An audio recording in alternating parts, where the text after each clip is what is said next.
So I was a little bit reticent to post this video, and I went back and forth on how I was going to record this. I started and deleted and started and deleted multiple times. What has me so frozen is the problem with social media in general. Allow me to explain. So there are some things I want to say about the nature of bullshit. And I mean that. Bullshit is a legitimate philosophical subject. There was an entire essay written on it by a philosopher by the name of Harry Frankfurt back in 1986. It was later turned into a little book of the same name. You can pick up the book called On Bullshit at most Barnes and Nobles. I want to talk about bullshit, and I want to talk about how bullshit impacts our lives. And I want to talk about how it impacted this most recent election, and how social media plays a role in bullshit's perhaps never before seen power to influence people.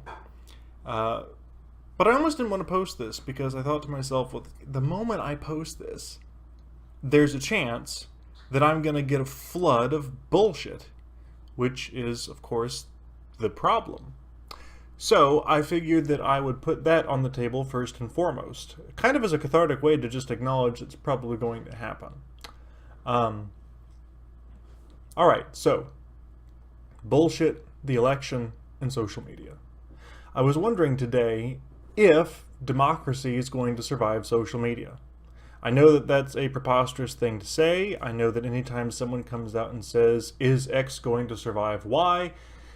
It's usually alarmism, especially when X is something as entrenched and established as our form of government, and when Y is something as relatively new and unfounded as social media.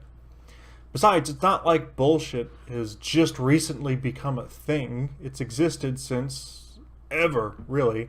Since the very first human being realized that if he scared someone a lot, they might listen to what he has to say.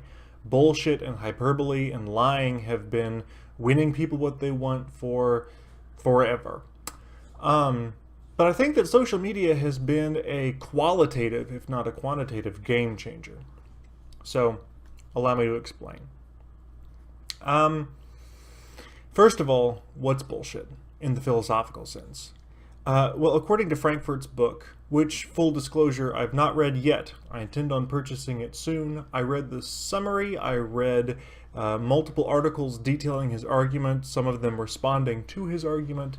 I just have not yet read the book. But I do feel comfortable in saying that I understand the gist of what he's getting at, which is that lying and liars have to pay respect to the truth. So if you're going to tell a good lie, you have to already know what the truth is, and you have to very carefully construct an alternate chain of events to get the audience to believe something equally as plausible as the truth. You have to work within the same rules of the game as everyone else. Bullshitting, on the other hand, starts out with an aim in mind, much the same as lying. Maybe the aim is justifying something you want to do. Maybe the aim is convincing people. Maybe the aim is to convince yourself of something. For we lie to ourselves and bullshit ourselves all the time. What distinguishes bullshitting from lying is the fact that bullshitting doesn't play by the rules. To bullshit, you can just say whatever comes to mind. As long as it justifies whatever you're trying to accomplish. Doesn't matter if it's true or false. I think that it's really beyond doubt that one of the prime bullshitters in the public spotlight right now is our president, Donald Trump. Trump is a fantastic bullshitter. Whenever he's talking, it's obvious that he's going off the cuff. He's not rehearsed. He's not practiced these speeches. If there's not a teleprompter in sight, it's a safe bet that it's just unfiltered Trump coming out of his mouth. And he says stuff. He says stuff that fact checkers are constantly calling him out on, and he just blows through what would be calculated lies by perhaps any other politician, but from Trump, they flow so freely that I think they qualify as an obvious example of what Frankfurt had in mind when he talked about bullshitters and bullshitting. which is to say, someone who's going to say just whatever comes to mind that makes them sound right to themselves, to other people, without really caring whether or not it's objectively, factually correct. Now, I do want to point out that it's not like a bullshitter, like a liar, knows that they're lying. They might sincerely believe what they're saying, or at least they might sincerely believe what they're trying to justify. The point is, they will deploy anything, any proposition, any argument, any claim to justify what they're trying to say, regardless of whether or not it's actually true. I think a really good example of this is whenever you argue with people like anti-vaxxers. Some of bullshitting involves obscuring the actual details of the discussion. It involves muddying the water, casting doubt on whether or not truth can even be known, switching the subject without acknowledging you've switched the subject. In short, overwhelming the rational rules of discussion so as to essentially shut the opponent up or else steamroll them into letting you do what you were going to do anyway. So imagine you're arguing with someone who's against vaccinations, and they claim that there is a tremendous amount of mercury present in vaccines. You say, that's not true. Here are some studies that show how much mercury is in any given vaccine, if any at all. They come back and say, well, you know, those experts could have been paid off. And besides, parents know best, and I'm a parent. Are you suggesting I'm a bad parent? So really, they've just slipped in 3 bullshitty arguments. They're not lying. They're simply not thinking or arguing clearly. They're not thinking or arguing to get at the truth. They're thinking and arguing to just convince themselves that they're right. And if you get convinced too, so much the better. So whenever they say, well, experts can be paid off. Okay, that's true. Experts can be paid off. That doesn't guarantee that they are paid off in this particular scenario. So it falls short of being a decent argument. Then they move on and say, well, you know, a parent knows best. Again, that's an assertion, and it's obviously not true if you think about it. Parents might know best in certain circumstances. They might know best what soothes their child if they've had a bad day. They might know best what kind of food their child likes. But just being a parent doesn't suddenly give you insight into molecular biology and medicine, and it doesn't give you any kind of degree or credentials when it comes to hard scientific facts. So being a parent is not going to give you a magical window into what's true or false regarding vaccines. It just means you're biologically a parent. And then finally, if they say something like, well, are you insinuating I'm a bad parent? I mean, that's I don't know if you want to call it an ethical argument, but that certainly has nothing to do with the facts of the initial proposition, which is whether or not vaccines have dangerous amounts of mercury in them. Whether or not they're a bad parent doesn't influence whether or not vaccines have an unsafe amount of mercury in them. It's a completely erroneous side topic.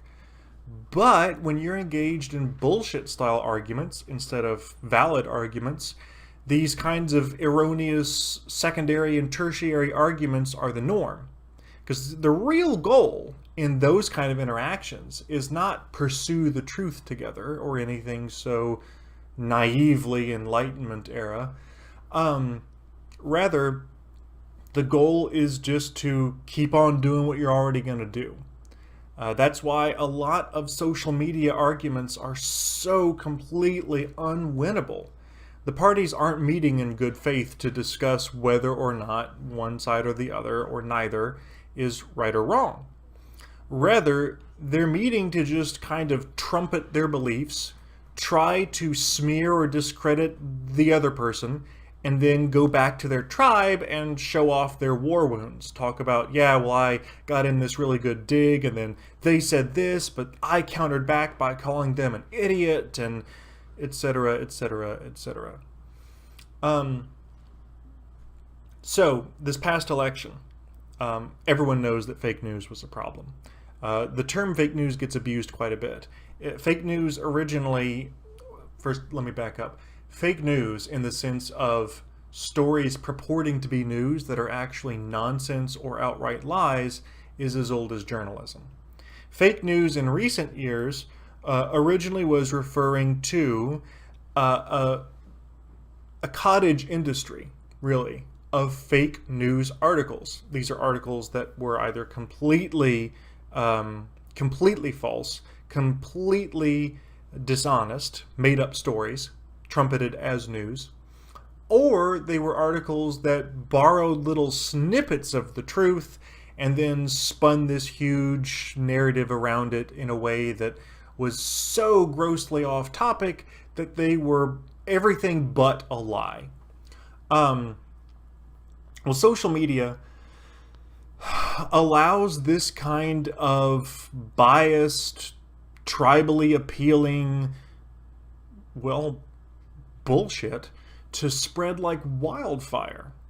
As human beings, we're already primed to really not be great at slowly, critically thinking. We don't like it. It takes time, it takes effort and energy. It, in the state of nature, might get you killed if you see leaves moving around in the underbrush and you want to stop to wonder, well, is my perception accurate? Is that really a tiger, or am I simply jumping to conclusions? I mean, if it really is a tiger, you're dead. So evolutionarily, it makes perfect sense that we evolved to make snap judgments. For a long time, people could make snap judgments and believe ridiculous things, and communication traveled slower, which meant that even if an isolated community formed around false beliefs, they kind of just did their own thing. Now, I'm playing fast and loose with history here. Obviously, isolated groups of people who believe false things were not this completely innocent, innocuous thing that didn't affect anybody. Certainly, and I hate to use them as an example, but certainly the Nazis were a group of people, a rather small group actually, who believed preposterous things. But even before social media was a blip on anyone's radar, they obviously were able to affect millions and millions of people. So it's not like social media completely changed the nature of communication and politics. It's always been a tug of war between people who are trying to reason things out and people that are just really, really, really excited to grab a torch and a pitchfork and start burning stuff down.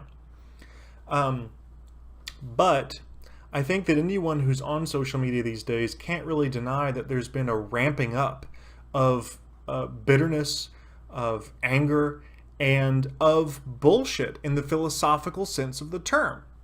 So there's been this escalation in people willing to share and believe anything as long as it makes the other side look bad, which is to say, as long as it already fits into your narrative.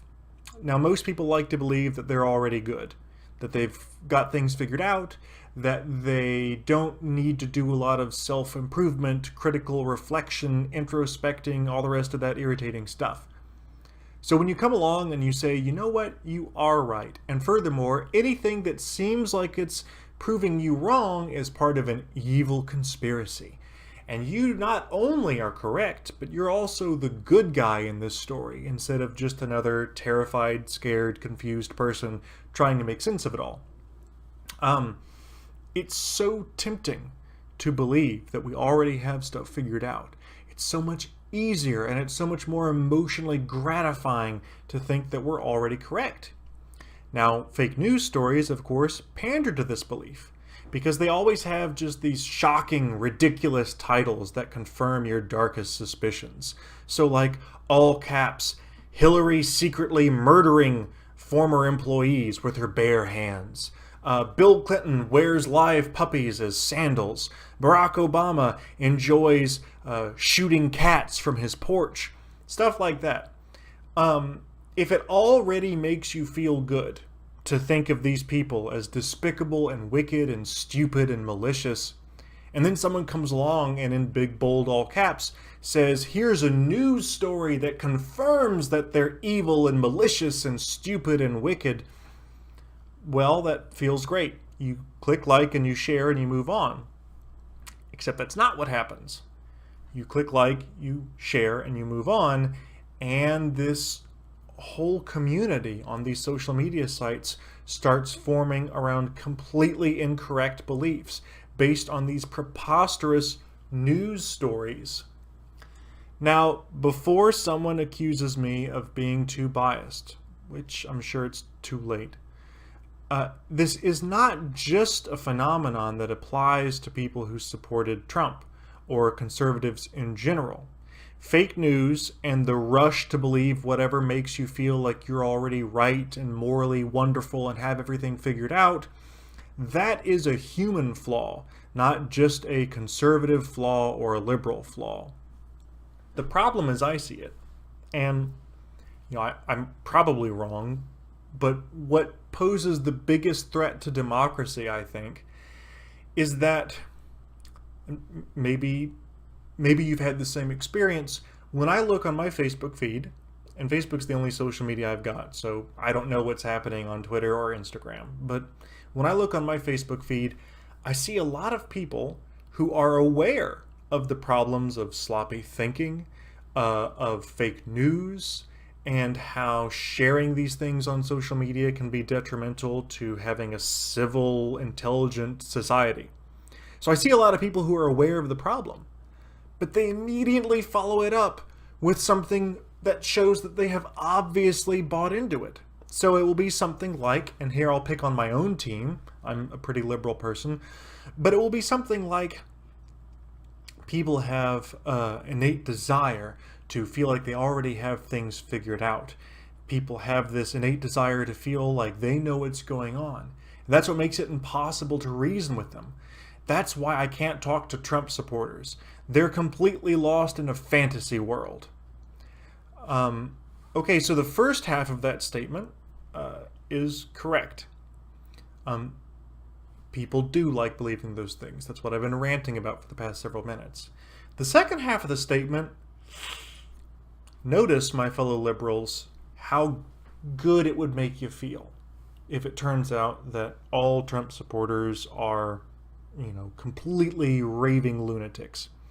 It'd make you feel great because, just like how we were talking about a moment ago, it makes you feel like you're already on top, you already have things figured out, you're already intellectually and morally superior and great and wonderful, and it's obvious that these people you're trying to argue with are just wretched and stupid. Now again, I'm trying to approach this with a little bit of nuance. I'm trying to not pander, because the problem is that these psychological problems that underpin our attempts at rational thought, they don't care if you're considered conservative or liberal or moderate. The psychological tendency to want to dismiss anything that doesn't already confirm your presupposition, which for most people is that they're awesome, that's just a human failing. It's a problem built right into our software. So I'm really trying to be fair in this by pointing out that, yes, in the 2016 election, I think it's safe to say that the biggest problem with fake news being circulated was on the conservative end of the spectrum. I really don't think that that's arguable. But I also would not be surprised at all if by the time 2020 rolls around, there's a cottage industry spinning out preposterous liberal biased fake news. Because again, the psychological problem of wanting to think that you and your team are already perfectly awesome and have nothing left to do as far as critically thinking or wondering if maybe you're wrong, and the other guy is stupid and wicked and evil and obviously bad.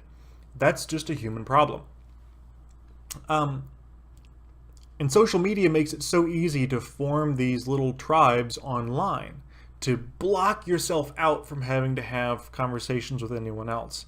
And furthermore, it makes it really easy for what few conversations do break through the barrier to be just awful and not constructive at all. Because, again, a well-known phenomenon is that when people are arguing online, they tend to just call each other names. It's not like people are presenting in their Facebook threads these finely worded theses about why they think you're mistaken about your opinions regarding the gold standard, or why they think you're wrong about Benghazi having been a conspiracy. Usually it's just emotional digs, cheap shots, insults, sarcasm, all caps, bold letter font, screaming. So social media, it's kind of a poison all the way around. It makes it super easy to completely cut out anyone who doesn't agree with you and to form an echo chamber. It makes it super easy within that echo chamber to build up your own biases and blind spots until they're nearly insurmountable. And on those few occasions where you do digitally run up against someone from the other team, it makes it really easy to just engage in the worst forms of irrational bashing. And I think we're seeing this in news titles as well. I mean, how often do you see a news title getting shared where it says something like Sarah Huckabee Sanders slams Jim Acosta, or CNN rips apart what's her name? Kellyanne Conway. CNN rips apart Kellyanne Conway. Sarah Huckabee Sanders slams Jim Acosta. President Trump blasts MSNBC. Okay, all that kind of thing is designed to just tickle your emotions.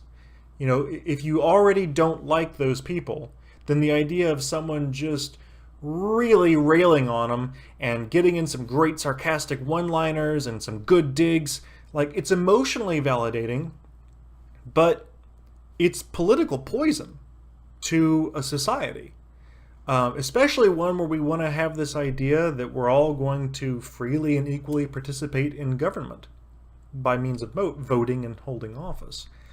That's why I say that there's a little part of me, a little alarmist part of me that is thankfully normally wrong, that honestly wonders, can democracy as we know it, can it survive social media?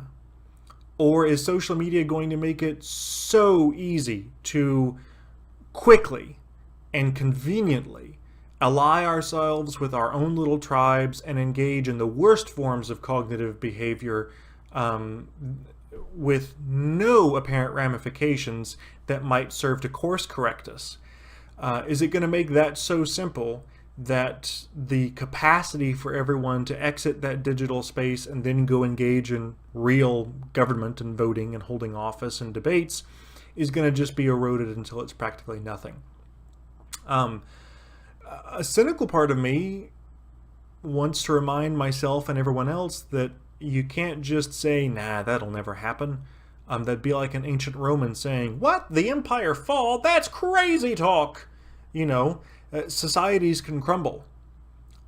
Societies can crumble in ways that you don't foresee. So maybe I'm completely wrong about social media destroying democracy. Maybe it's going to be artificial intelligence. Maybe it's going to be a worsening wage gap between the haves and the have-nots. I don't know. What I do know is that it's naive and uselessly optimistic to assume that democracy is completely immune from these changing social facts that exist on the cultural landscape, one of which being social media. And it's even more naive, disastrously naive, to assume that humanity has escaped its worst traits. We are not so far removed from people behaving in ways that would make a modern cultured person gasp in horror. We haven't changed biologically. We haven't evolved and changed psychologically. The conditions of our existence are such that we're able to keep our demons at bay. But I worry sometimes that social media is going to make it way too easy to pander to our inner demons to the point where they break free again. And then, you know, God only knows what's going to happen if that were to occur. Now, I'm not saying I'm convinced it will. For all we know, even as we speak, hundreds of millions of people, if not more, around the globe are taking critical stock of what social media has done to popular discourse and saying, ugh, nope, in unison. Time will tell. Maybe we'll start finding out within the next 5 to 10 years if people are self-course correcting away from the dangerous possibilities engendered by readily available and fun social media sites. And now, I know that social media isn't all bad. It allows people to stay in touch with each other. It's great for people who are, homebound and can't get out to meet people physically for whatever reason. I'm not saying social media is completely and totally bad. I'm not saying that humanity has never known political corruption and horrible discourse before social media came along. I'm simply saying that it seems to me like social media allows some of these worst aspects of our nature to take the fore when we're behind the keyboard. And I think it should be cause for concern.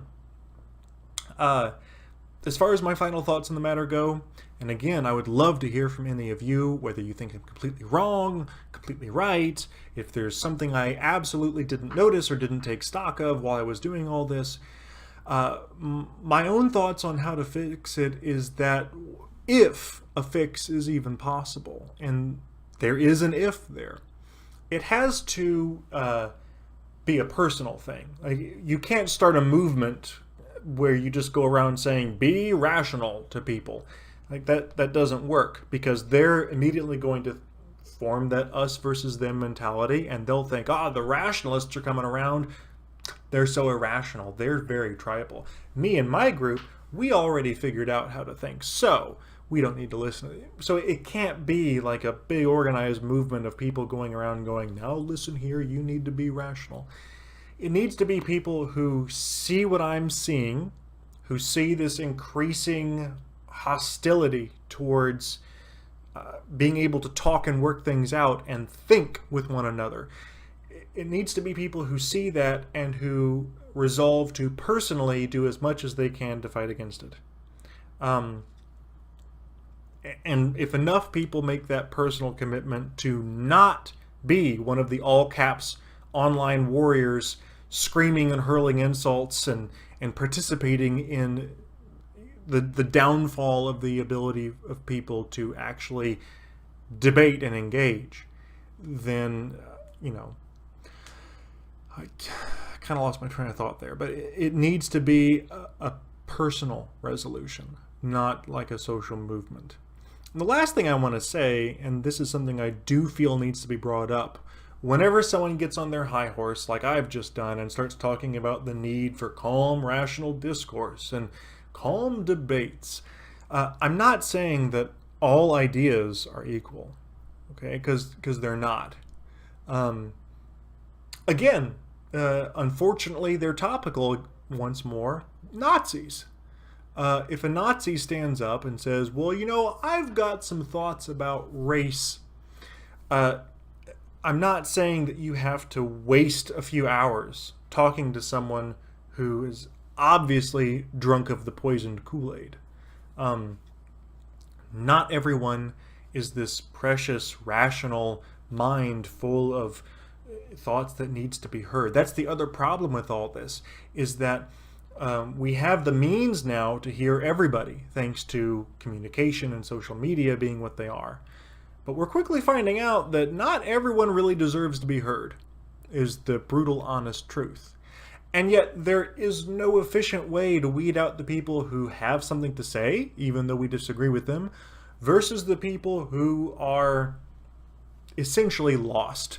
The people who are so far gone in these destructive and horrendous belief systems that, when they organize, really all you can do is counter-organize and protest. So for example, when the white nationalists and the Nazis, to draw a difference without a distinction, or vice versa, when they meet up, I don't think that those are the kind of people that you need to sit down with over coffee and say, so tell me again why you think the Holocaust didn't happen. Those are interesting points. I would like to respond by citing evidence A, B, and C. People like that are not out for evidence. They're not out for a rational conversation, by and large. There might be a few exceptions, and hopefully you can have a conversation with them and you'll just intuitively know who they are, and you'll pluck them out of that toxic soup before they get completely lost in it.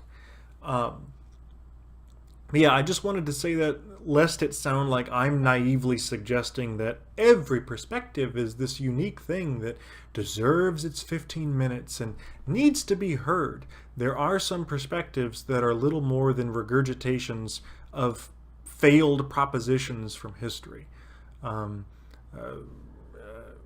ethnocentrism and Nazism explicitly being just two among them. But of course the problem then comes, well, what ideas do you need to debate and what ideas can you simply write off? By the way, the camera shaking just now is my cat failing to leap onto my lap. There's no easy answer. There's no clear-cut line where you can say, oh, well, idea ABC is awful, but its supporters tend to be the kind of people that you can at least have a reasonable discussion with, and maybe you can show them the error of their ways. But idea XYZ is so awful that people who support it have essentially outed themselves as irredeemably wrong. And if they're going to find their way out of that quagmire, it's going to have to be on their own damn time. I don't really have an idea on that. So these are just some thoughts. Again, I wanted to do a little video where it was just raw thinking with all of you, since that's part of what this website's supposed to be about, is just publicly sitting down to think about stuff together. I'm not saying that I'm married to any of the ideas or things that I've said. These are just some thoughts I was having this morning. I'd be happy to know I was wrong, so if anyone has any counter thoughts and you'd like to submit them, by all means, send me an email, and I'd be happy to hear your thoughts. So, as always, thanks for joining us here at Philosophy.